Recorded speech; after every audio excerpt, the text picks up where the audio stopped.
Hello, hello. J'espère que tu te portes bien.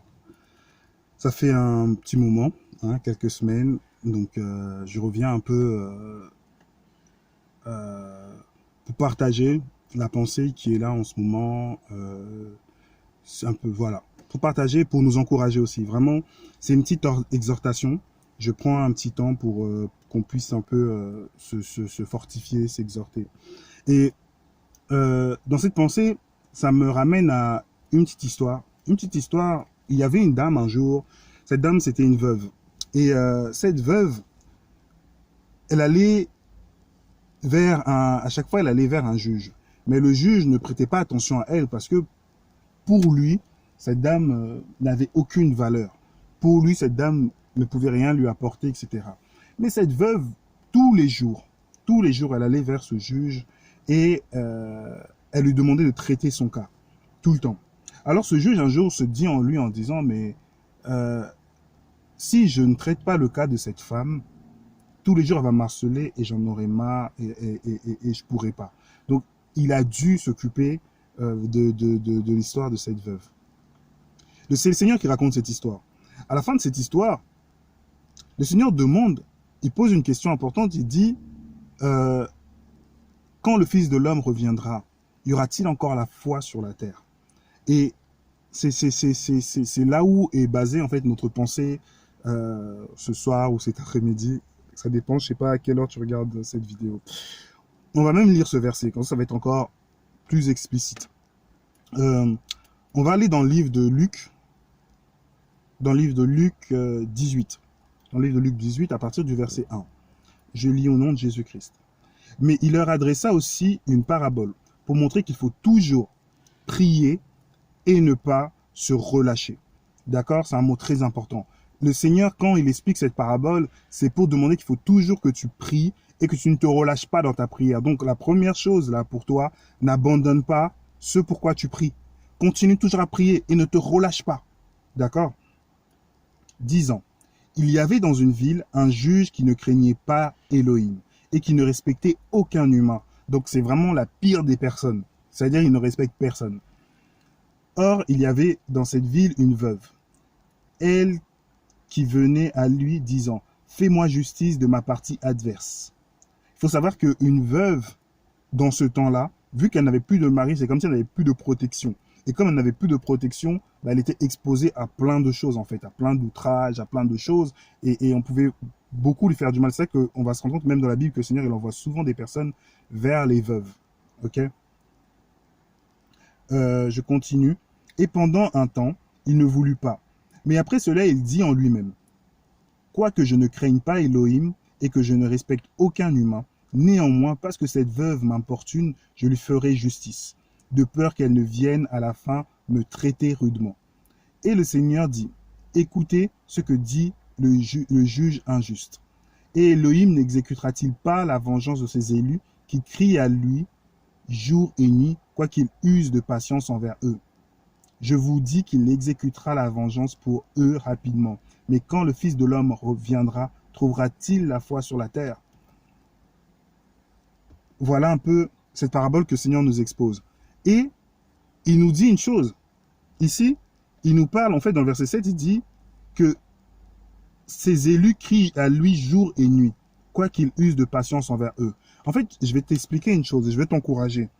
Ici, le Seigneur, il prévoit que tu puisses crier à lui pour une situation, pour ta douleur, pour ta souffrance, pour là où tu le cherches jour et nuit, pour la justice que tu cherches jour et nuit en fait. Et il dit, il use de patience. C'est-à-dire que il peut le faire, mais ce qui rend parfait le Seigneur, comme nous dit Jacques, c'est que le Seigneur, il est patient. Parce que tu ne sais pas qu'est-ce qui doit en découler en fait par rapport à ta situation. Tu ne sais pas en fait tout ce qui est collatéral, etc. Et vraiment, aujourd'hui, moi, je viens pour te dire une chose. Prie. Ton âme n'a pas envie de prier, prie.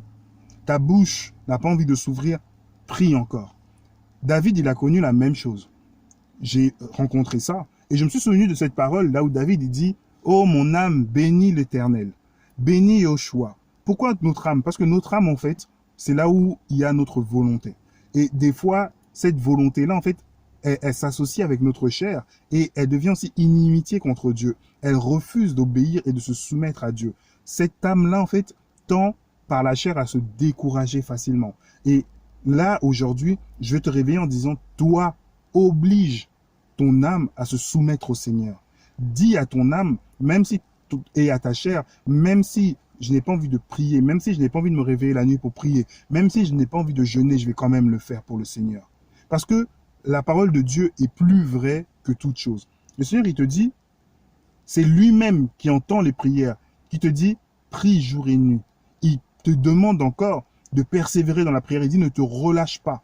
Parce qu'il va traiter ton cas, il va traiter la situation, il va traiter ce qu'il y a. Et cet après-midi, je viens encore, ou ce soir, hein, je viens encore te le dire, persévère, persévère, laisse-le continuer. Tu ne sais pas que dans cette persévérance ou dans cette chose-là, ta persévérance grandit, ta patience grandit, mais ta foi aussi grandit. Combien de prières on a fait, on a abandonné. Tu te souviens de Daniel. Daniel, quand il priait, on dit que Daniel, pendant 21 jours, en fait, il mangeait pas des mets des mets délicieux. Mais pendant 21 jours, il était dans une période de jeûne, et quand il cassait son jeûne, il mangeait pas des choses bonnes. Et en fait, il ne lâchait pas l'affaire. Et quand l'ange s'est présenté devant Daniel, il dit, dès que tu as ouvert ta bouche, tu étais déjà exaucé. Mais ta prière, elle était bloquée. Donc Daniel, il persévérait, en fait. Et c'est la même image. Là où, en gros, aujourd'hui, je t'encourage à persévérer, à garder la foi. À garder la foi. Parce que tu as un ennemi qui se lève et qui se dresse toujours pour combattre les prières. D'accord? Et ça, c'est important à savoir. Nos prières sont combattues. Si dans ta tête et si dans ton cœur, tu n'as pas compris que nos prières étaient combattues, alors tu auras toujours tendance à te décourager. Toujours à disant, Seigneur, tu ne m'écoutes pas. C'est pas ça. Le Seigneur, il t'entend. Et il t'exauce. Mais sauf que quand toi, tu pries, imagine, je vais te donner une image. Imagine, tu vois, quand il y a les nuages, d'accord? Quand le ciel est gris, et il y a plein de nuages. Quand toi, tu vas prier, si ta prière, elle est faite avec foi, avec ferveur, c'est comme une boule de feu qui quitte ta bouche et qui part vers le ciel. Ok? L'ennemi, il va essayer de dresser ce nuage-là pour empêcher ta prière de monter au ciel.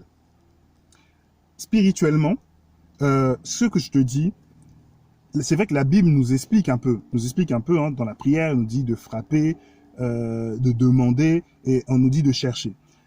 Une fois, il y a longtemps, dans un songe, moi, je n'avais pas compris. Des fois, il y a des songes qu'on fait, mais on comprend 10 ans après. Je me suis retrouvé au ciel.